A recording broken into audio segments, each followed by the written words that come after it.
We started this group called Mandays. That's kind of where my interest in investing in men's lives came from. I just saw a culture that talked about toxic masculinity a lot and presented no solutions. And so what I'd found is that there were a lot of men out there that were hungry to be dynamic, that just didn't have an outlet or the direction on how to be dynamic.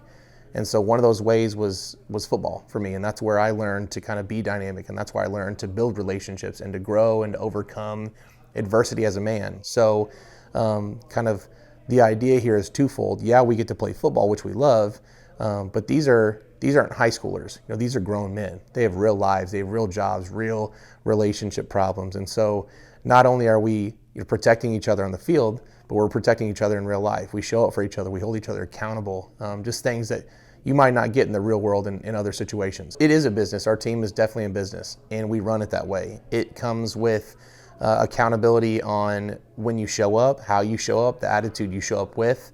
But one thing that we found that's been valuable in business is that there can't just be one leader. Leaders have to emerge amongst your business in different facets.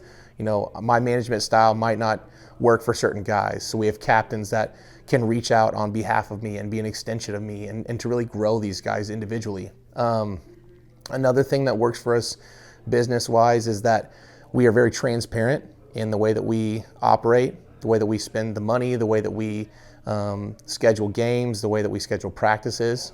We let guys have an active part in making those decisions, so that if they work out, they celebrate them, but if they don't work out, they feel the weight of the consequences that they were a part of, instead of just saying, you know, it was just ownership. So that's been something that's helped us a lot too.